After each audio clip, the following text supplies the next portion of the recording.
Good evening and welcome to News Channel 8. I'm Jerome Aegean and we're here at Island Center where the Miss Urban Teen Pageant will be taking place tomorrow night.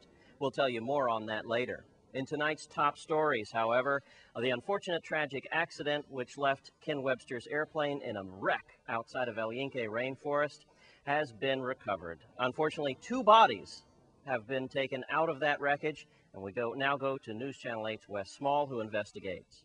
All right, the wreckage of the twin-engine Rockwell International 690B aircraft that crashed 13 miles east of San Juan, Puerto Rico, that into El Yunque Rainforest, into the side of the mountain. Now the bodies of 2 of the 3 passengers on board have now been recovered. Don't forget, that area in El Yunque, definitely foggy and densely wooded, extremely hard to get to. Of course, we're talking about longtime aviator Ken Webster, as family and associates and friends are still gathering in this area here. We are at Webster's Aviation Service. This tragedy is definitely being felt in this community. We can now tell you that right now the search is still on for that 3rd passenger.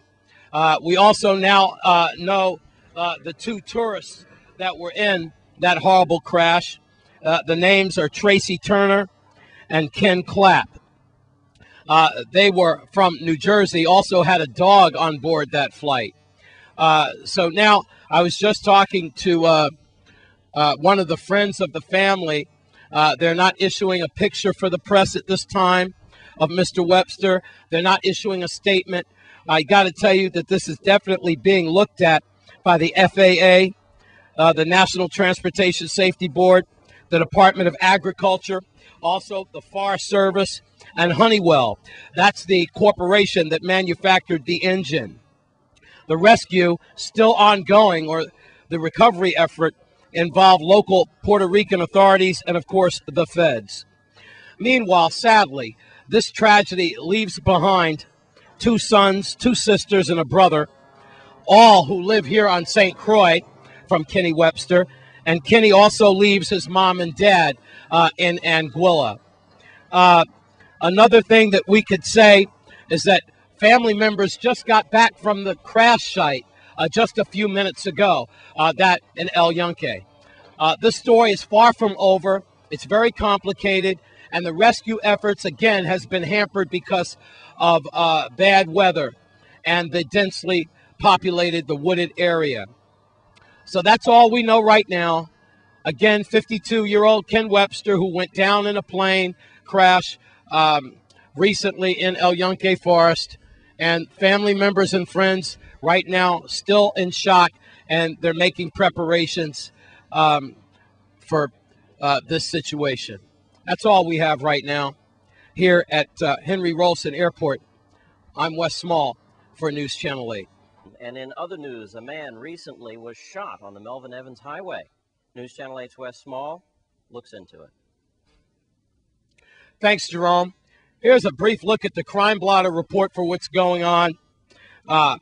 Earlier in the week, that would make it Wednesday night or early Thursday morning at around 1:20, a man and his vehicle were disabled right here on the Melvin Evans Highway as he pulled over here as he had a distressed vehicle.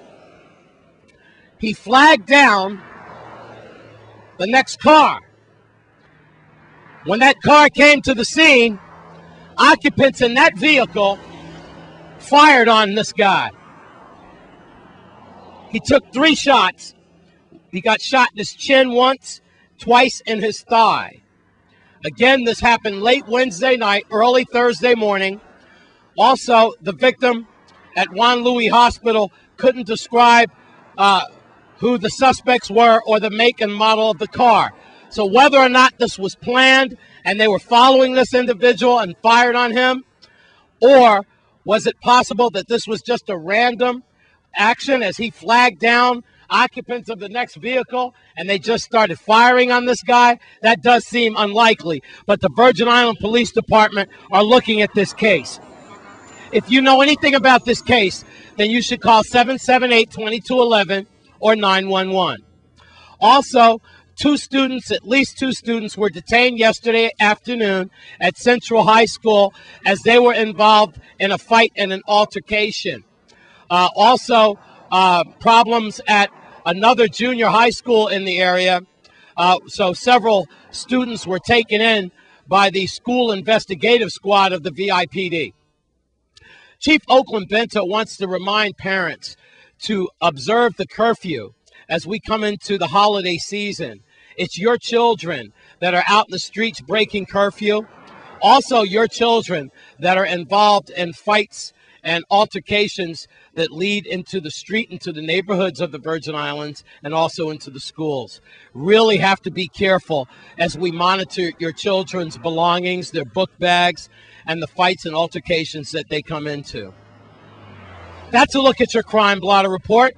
I'm on the Melvin Evans Highway at Clifton Hill, West Small, for News Channel 8.